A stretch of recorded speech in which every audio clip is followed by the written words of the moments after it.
Hello, good morning. It's another Tuesday morning. It's Tuesday, right? Yeah, it is. Yeah. Welcome to Missional Conversations. This morning we have Roy Engel with us, which we're excited to chat with him about the different mission stuff he's been doing over the years, but especially during lockdown, how that's kind of gone online and the good in that and the bad in that and how all of that kind of has played out for you, Roy, and how you think that might look in the future. So we're excited to have you. Thank you so much for coming on. For those of you who don't know me, I'm Anne. I work with Praxis, and I have my co-host Ross here as well. He's with the Praxis team, and as you can see, he's at work in his art supply office or showroom, as he just said. So thanks for joining me, Ross. I was thinking about that restrictions are kind of lifted. We're in the middle of May. What are you guys looking forward to most about the summer or being like let loose? Yeah, are we allowed to think about that? Yeah, I think. Yeah, exactly. I think we're starting to think about that. Yeah, I'm looking forward to a meal out. I'm looking forward to holidays. Don't know whether we'll get abroad, but we'll see what happens. If not, just even holidays breaks would be great. Seeing people in person. There's so many people I've met online this year that I haven't met in person. So that's probably one thing. Want to see these virtual people in real life. From the waist down. Yeah, exactly. Yeah. They turned out to be giants. Yeah. How about you, Roy? Well, I think I'm looking forward to two things. One, going to the cinema with my family, going to the cinema. And then I love the cafe scene. So going into city center of Dublin, finding a cafe, a quad corner, a cup of coffee, and a good book, and just watching people go by on the sidewalk outside and reading my book. Just those two things, among others, I'm just so looking forward to. Oh, that sounds great. Yeah. Hopefully I'll get home to the States to see my family. It's been about 2 years, so I hope that happens. But also cinema sounds great, and cafes, and eating out like something that someone else made for me, like that, and it's like placed in front of you. What? Yes. That's exciting. Get to stretch our wings and our legs a bit more. Yeah, that'll be nice. Roy, tell us a bit about yourself, where you are. Actually, we're all in Dublin. I didn't say that, but a bit about who you are, where you are, what you do. No. Well, I'm Roy, and married to one wife and have 2 kids. So we've lived in Dublin. We're from the States, obviously, but we've lived in Dublin since 2003. And so our kids have grown up here. They've gone, all their school life has been here. And they're presently in college, in art school at IEDT in Dublin. As well as my wife taking a degree in 3D, and my daughter's taken a degree in animation. And so we got our Irish citizenship in 2012, so we're really pleased about that. So it's kind of nice having 2 passports, but and we're here playing a role as kind of in research and development of new expressions of church in Western Europe, and we live in Dublin, and we're part of 24/7 prayer, which is just so cool to be a part of, and they kind of represent some of the values that we have, and it's so good to be a part of them. So that's awesome. And I guess we wanted to preface this before, but the small church community that I lead has been partnering with 24/7 Prayer Dublin as well, their community, to do certain courses online, like the prayer course and alpha course. So as we talk today, there might be some overlap of us talking about how we've all found that together, which we're excited to share. And I'm sure many of you listening have had experiences over lockdown with that. But just so you know, we do kind of know each other, because that's always weird that we're not in the same room in the buddy, but we do know. So as we go along, you'll hear some stories around that, around collaboration, around what we've found really helpful doing things online together. So but we have met each other in person, so we know. Yes, we have. That's true. Yeah, I don't know if I've seen you guys over lockdown, but we are real. So we are real. Roy, do you want to just tell us a little bit what mission has looked like for you over the last 6 to 12 months? terms of the spaces that you've inhabited? Mm. Yeah, well, it's always doing engagement with our friends is always contextual. It takes place in a certain topography or certain landscape, and as that landscape changes, then that engagement should change with it. Should change, yeah. So it's kind of adaptable. So obviously with COVID, we've had to adapt. And with lockdown and with physical and social limitation, everybody's going online as much as possible. So we've just kind of followed that, and we've gone from physical engagement to virtual engagement. And so all of our encounters, all of our group discussions that we host has gone online. So, yeah. Do you want to tell us a little bit about those different spaces that have gone online, and do you want to name some of those, and maybe some of the challenges and encouragements as you've transitioned from in person to online? Yeah, we host several discussion groups. So one of those is Socrates Cafe, which is has been going on for about 11 years. And an Irish friend and I do that. So when we met live, we used to meet at Third Space Cafe in Smithfield. We used to, and then we have a second one that used to meet at Starbucks in Dunleary. So each of those would meet monthly. So both of those have gone online. And then another friend and I do a group discussion around TED Talks. And it's called Dublin TED Talks Meetup. And that is where we pick a theme, a topic, and then we watch 2 videos around that theme beforehand. And then we come together on the evening and discuss the what we've observed and just host that. Yeah. So are the videos TED Talks, or are they just random videos? We usually use TED Talk videos. Okay. Yeah. So for instance, the one we had this past Wednesday was on the topic of religion.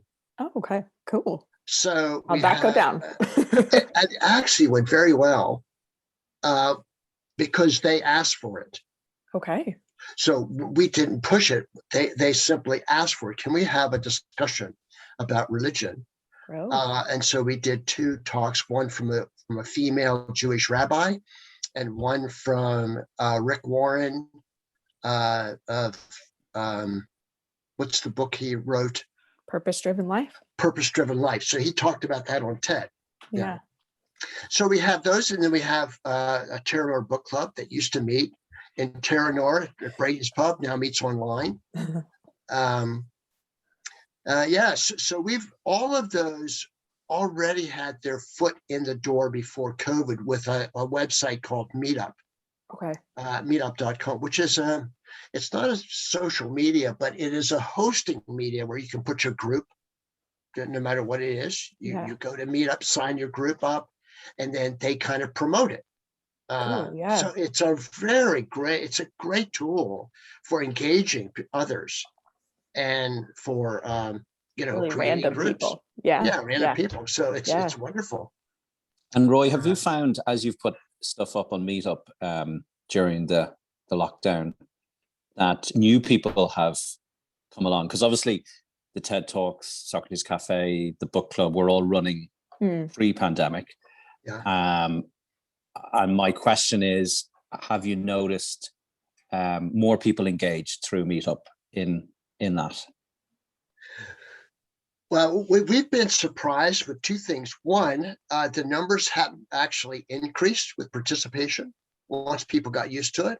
Cool. Because they found that after a day at work, they could just go home to their flat, have a bit of dinner, and just show up at their desk, and they're already there. And then others, we've noticed that people started showing up from Amsterdam, Texas, California, Portugal, simply because it was online.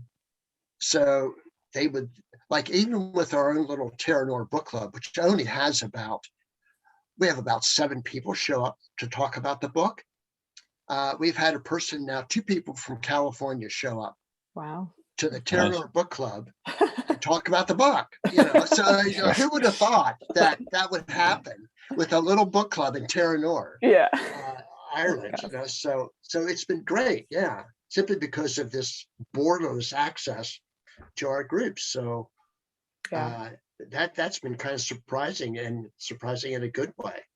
Yeah. And like you said, just click a link and you're there. You could be sitting on your couch, your bed, your patio, wherever, or your office, wherever you are. Yeah. Yeah, Yeah. exactly. Yeah.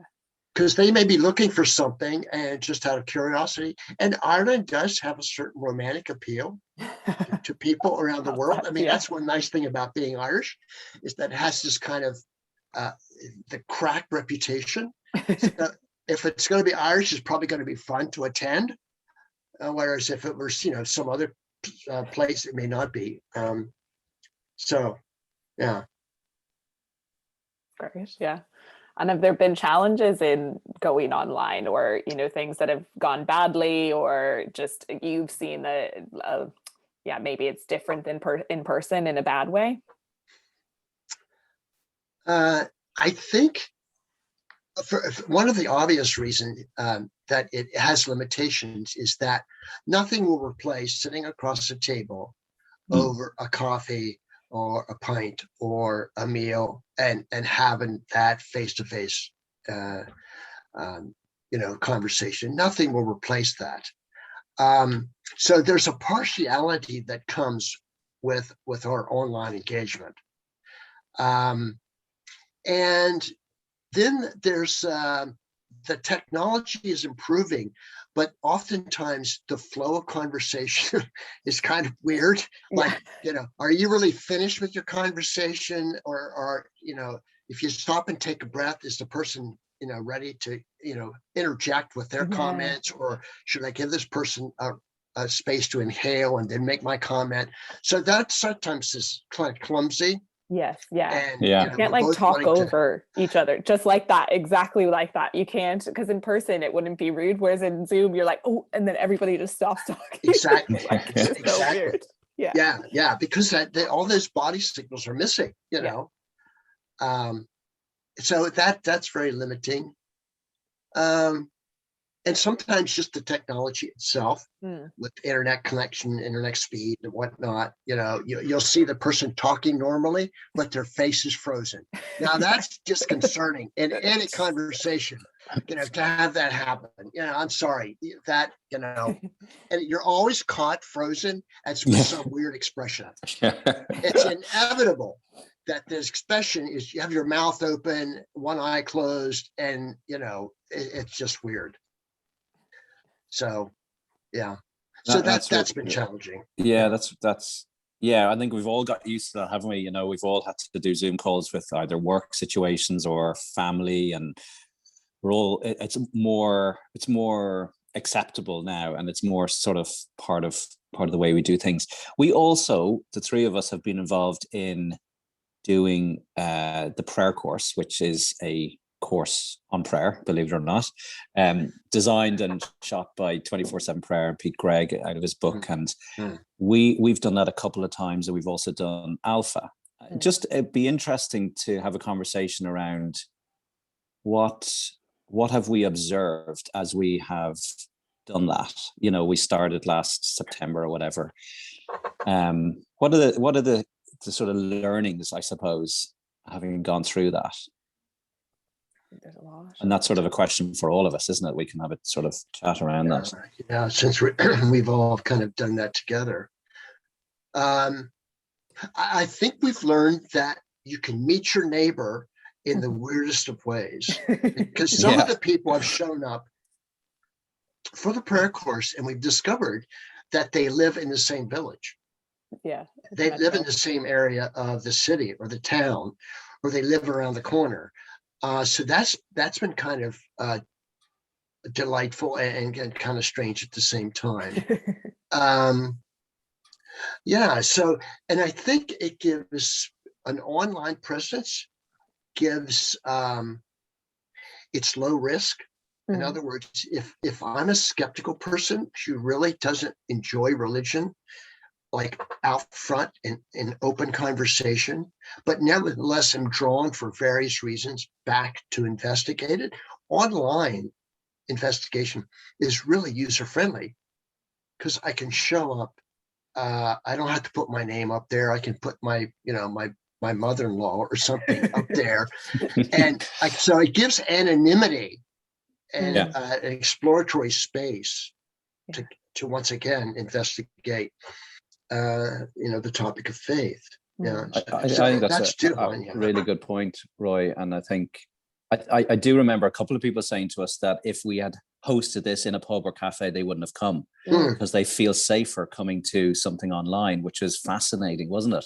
yeah. mm, That they were only a click away from leaving if they felt uncomfortable or this is weird or whatever. So Mm, I thought that was really interesting. And I remember reading somewhere that online has become the new foyer or yeah. reception for our mm, church. mm, Churches going mm, forward, whether people are just checking us out in terms of websites, but also in terms of doing this kind of mission, in terms of Mm, spreading the net so wide using Meetup, mm. that people are more likely to engage because it's convenient. They don't have to travel. They don't have yeah. to get in a bus or a car or park, or if it's raining, all that sort of stuff. Yeah. And because of what you said, it's easy to leave. So I think so. Would you, we're thinking, aren't we, that this online piece is going to continue into the future? Mm, mm, I think one, like, yes, around like they can be anonymous, but also I think we've built really good community. Like mm, people, like someone told me there, we've just finished Alpha last week with you guys, and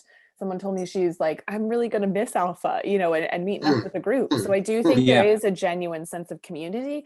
I think partly that happened because of the pandemic too, because everybody was isolated. They were, Mm, we were all craving for connection and community. And so I think going forward, maybe that I don't want to call it desperation, but sort of a desire won't be there as much because you can we're starting to meet in person and things like that. You can go meet your friends now or whatever. So I think that sort of desire isn't the same, but I think it was really a beautiful space in the pandemic to give people a place to meet new people. Like I remember a friend mm. was like, "Oh, I don't want to meet new people on video." I was like, "Well, then how are you going to meet new people like Yeah. during this whole time?" And obviously we didn't know it'd be that long, but I think Yeah. there was a real sense of joy and anticipation to come on board with the same group of people each week and get connected, hear how was work today, or how you doing, or how was your, like Roy, you celebrate an anniversary over the time, so we're like, oh, how'd it go, stuff like that. The Mm, sort of mm. mundane everyday life stuff together. I think there was a real deep connection with the people online that have never met in person and may never, I don't know if they will, like yeah. Yeah. Yeah. And I think that's so important is to learn to just be natural online, just be yourself online Yeah. in terms of your personality and your enjoyment of humor and the banter. And we've incorporated that into our I'm session sure just like we Ross was wearing a would. wig last week. Exactly. I mean, that was phenomenal. We should post that. You look like a wild Viking after a celebration of some sort. But Yeah. but My that daughters kind are of still in camaraderie. shock, Roy, after that. But yeah, and to deprofessionalize the encounter, to be highly relational, Yeah. and then that relationship grows. And I Yeah. think I was surprised at how well Mm, that I know. developed. Yeah. It- Just as you're saying that, guys, two things come to mind. One is that actually the transformation happened in the midst of community, not mm, necessarily because of the content. Now, the content, it was important, but what we saw people coming alive, and the reason they probably kept coming back was the regularity of connecting with a bunch of people that asked them how their day was. mm, mm, And so I think that's kind of key reflection for us, that sometimes we're so into the content, we need to get people to watch this video or to read this book, and all of that is really important. But there's a dynamic that happens when there's a community exploring these things together. So we would, just for people listening, we would watch the videos together, 20 minutes, And then we would go into breakout groups, and we've learned that smaller groups work better. Yeah. People, once you go over 4 or 5 people on screen, it doesn't work as well. And we found in those discussion times, that's kind of where the magic happened. That's where we saw God move, and people were processing stuff. And I think that's really important. And the second thing that we observed was it was a really good leveling. So we had people who were on that, who would have been around church for 20, 30, 40 years. And we had people who had never really been engaged in it at all. But it didn't feel like there was insiders and outsiders. It felt like we were all kind of doing this together. And I think that was a really key learning point, that in a sense we all need, when we were looking at the prayer course, we all need to learn how to pray better. Including the people who have been around a lot. So that was I thought that made the dynamic kind of something special. Yeah, and I would agree. And I think putting ourselves in the place of one who is just exploring faith for whatever reason, that sense of I am not the person out here in this exploration, that there's a feeling of mutuality was very welcoming. And that has to be done sincerely, of course, but we were, and I think it gave space for the non-professionalizing of our encounters, particularly when it comes to matters of faith. And just people coming as they are with their doubts, their skepticism, their questions. We kept reiterating, please come with those. This is a space where those can be explored. We're not intimidated by those. We welcome those. We have them ourselves. Was really the kind of space that happened online that maybe in some ways would have been more challenging in person, like in a typical Sunday morning gathering. That could have been harder to pull off, that kind of egalitarian dynamic versus online. So especially when there's like a stage and somebody has a microphone and you're looking up towards one way, like on Zoom, that is totally leveled, right? Like you said, like there's no clear, like we were the facilitators, we made that clear, like contact us if you have any questions and stuff. But there was no sense of like, now I stand up from my chair and go up to the stage or the pulpit or whatever and talk, it was very, and I know some churches meet in like circles or stuff, in person, and kind of that sense that there isn't that upfront person, or just because you have the mic, you're the leader or whatever it is. So that'll be interesting. And kind of on that, what do you guys think? I'm just conscious of our time of kind of the future of this. So where does this online stuff sit in terms of as things start opening up and churches are back to Sunday services, or we're back to going into work or being able to go to each other's houses? What do you think this will look like the next even year? I think we've got to think about what has online been good for and what is it not good for. And I think Roy's already touched on that already. We do crave being in person. There's something that happens when we are physically embodying ourselves, around a table. So we need to get that back. But I think what we've discovered is this whole world that we can connect with each other, keeping in contact between Sunday to Sunday. It's convenient. It's accessible, even in the life of a church community, doing regular prayer rhythms during the week of logging on for 15 minutes every other day, doing the exam and things like that. I think we've got to take all those things and keep innovating with it. And just because we go back to in-person meeting, I think there's a real danger that we stop being creative and innovating in this space, particularly with Mission. And then I think my second observation is with Mission, I really do think online is where people are at, and that is the place, that is the top of the funnel, that is the new reception, that is the new foyer where people are going to start encountering us. And it has been interesting, our experience, the spillover and the blurredness between people coming to our Thursday night alpha session or prayer course session and people just turning up. We said we also have a session on Sunday, and people started turning up there.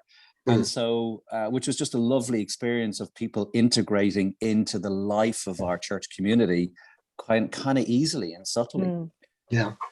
And I think part of that blurriness that's an advantage is that with the alpha course and with the prayer course, probably 50 to 60% of the participants were actually regulars of 24/7 prayer. Mm. So any transition then from a Thursday night prayer course to a Sunday morning session had a lot of overlap in terms of, I know these people. Mm. If I make the step in my journey toward a Sunday morning, kind of up the ante a bit in terms of taking risks to explore faith, and I show up at a Sunday session, already I know 60% of the people. Yeah. So it's fantastic, and that wouldn't have happened except for an online encounter. Yeah, exactly. Well, at least an online option. So we dare not abandon it. Yeah. And I think That it would be opens up foolish. it opens up lots of room for collaboration, like with you, Anne, and the Breathe community. And I know with other groups across the city, we've collaborated together on these sort of things. And I do think that, in a sense, breaks down the walls that we're online together. And there's definitely huge advantages in doing that, collaborating together. We don't all have to think of what we're going to do missionally in our own individual church groups. And I think that's just a new way of thinking about how we do mission together across the city. Yeah. And the church has we've got to learn to be flexible and to be nimble and to take on new opportunities. And not wait for God to force us out into the world, and to just do the exploratory fun and encounter with the world at large. And online opportunities are going to be a part of that. And I just one last other point. I do think there's got to be a shift from the emphasis on gathering to connecting. And I think that's we're all longing to gather together, and that's brilliant, and I can't wait for that.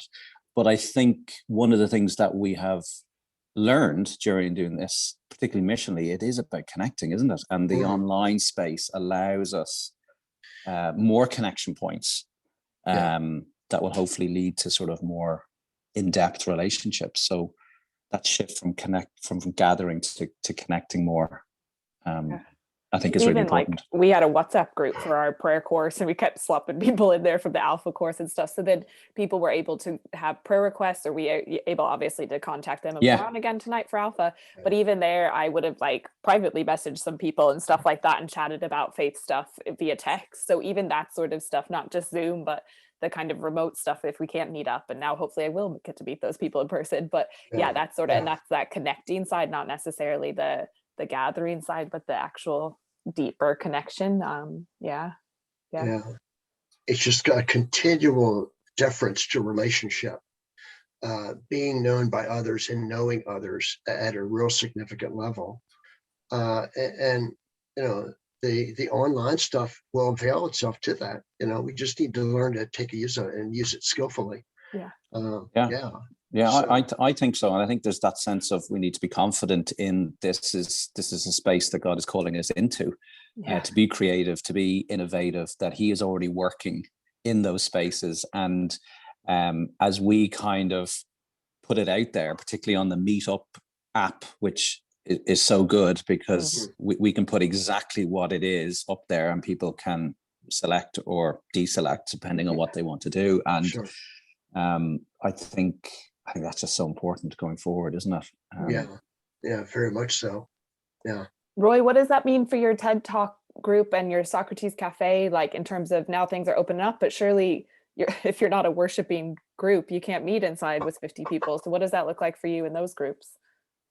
Those groups will probably will follow guidelines, of course, but there's been again a variety of expressions. Some like this forum, simply online, because of reasons, ease of access, but then others would say, "Oh, I can't wait to meet at Thursday Cafe again, have a coffee, sit across the table." So we will continue to do both. Okay. We'll do the online thing, and then we'll also meet physically. So we have yet to kind of figure that out in terms of balance. But I think we won't abandon the online once we go back to physically and physical encounter. So it'll be a blending, a hybrid of some sort. That's cool. And what about, so in terms of advice or insights to other people, I guess, if they're listening and wondering, maybe they're not good at getting online, or the tools we've mentioned, what advice or sort of insight would you give people in this sort of area in terms of thinking missionally? Um, if I were a church, I'd enlist the help of your young people. Yeah. No, really, Yeah. just go ahead and say, teach us how to use the stuff. Mm-hmm. Now, don't click around so fast. You're gonna have to slow down because I have gray hair, and so enlist the help of your young people. Get them to teach you how to do online stuff. Because older people have mentioned they love it. For the first time in years, they've been able to come to a gathering, and it's been online because of various ailments or whatever, that, and then just give it a go. I mean, all of us have done Zoom and sent people to breakout rooms, and they've just never showed up. Yeah. Who knows? Something went wrong. You just learn to laugh about it, and you learn, you take the risk and you grow. Yeah. But take the risk of trying it. Don't be intimidated by it. Just go for it. I'd agree with you, Roy. I think the one insight that I reflect on is just do it. And because it's never going to be perfect, and there's a sense of trusting that the Lord is working and in those space, and the people who are on screen, and I think the model of either the prayer course or the Alpha course or a book club or whatever, there's a piece that anchors it, and there's a content piece there. But I think one of the other reflections is don't underestimate the power of discussion groups and community as you build a regular cohort of people. Leave space for that. I think is really important. Sometimes we tend to think we got to ram it full of content and videos, and then there's a little bit of time at the end. We've found that we need to reverse that a little bit, I think. Exactly. Yeah. Because people will come and check it out if they're accepted and loved. And how can that happen online? It can. It can happen online, but there needs to be plenty of relational space there, and encouragement to express themselves, and that is possible. Yeah, and I think that's a really good point, Roy. You want to create a safe space, so you're always really good about doing kind of the pre-flight talk at the beginning. So just putting it in context in terms of people's opinions are welcome, respect. Let's learn to listen, and I think we only had to do that the first few weeks to begin to frame it and shape it, and then people just kind of got that. And I think that's probably another tip as well, if people are listening to this wanting to try that out, just to kind of frame it so they know the context of how to relate to each other. I would totally agree. And Zoom again does that because it kind of mystifies who's in power. And if there's anything that our skeptical friends are weary of, is religion being in power. And so if there are forums that kind of match the egalitarian posture of our search for the meaning of life or whatever, the online forums can really enhance that, and that should be taken advantage of.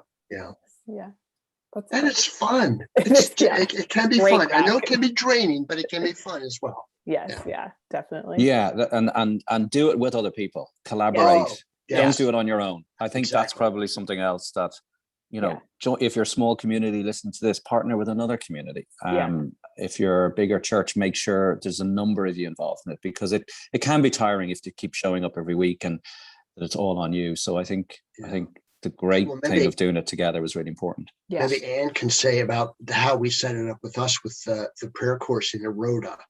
Yeah, exactly. So we had a shared document, and it had who was leading and then who was kind of doing the tech side or the breakout rooms and the play and the video. So we had two kind of facilitators, if you will, each time. So that was really helpful. So maybe Roy would lead it and I'd be in the background, press and play and getting the breakout rooms going. So that's really helpful. And even if you don't have somebody from your church or another church, somebody in the group that comes along consistently, maybe just ask them to step up and help, I think is a great way as well. Giving some ownership and leadership to people is also helpful. They don't need to be an expert in anything, but and then the three of us were always kind of the breakout room facilitators as well, to kind of just keep the conversation going. Which was great, because then it meant that I didn't have to go every Thursday night, or if something came up in life or something like that, that there's that shared leadership and facilitation. Yeah, Very that's much great, so. guys. It's much more sustainable, I think, Yeah. in that. And the other thing, just on that, you know, for churches, it's a brilliant space to empower people to step up and Yeah. lead Yes. in a very sort of safe, controlled, you know, easy kind of facilitation role. And I think, you know, I think that's really important in terms of raising up another generation of people who can do that. True. Very much so. Yeah. Thank you guys so much. It's been great talking with you, and all the like resources and stuff. I'll be sure to put links of wherever you're listening this to, but like Meetup and is a great one to get people of all sorts signed up. And the prayer course has 2 courses, so course number 2, and then an alpha course as well, all sorts of video content, and then discussion afterward has been the main thing. So thank you guys so much. And have a good rest of You're your welcome. day. It's been great. Thanks, Roy. Thanks, Anne. See you guys. Thank you, Ross. Thank you, Anne. Yeah, very good.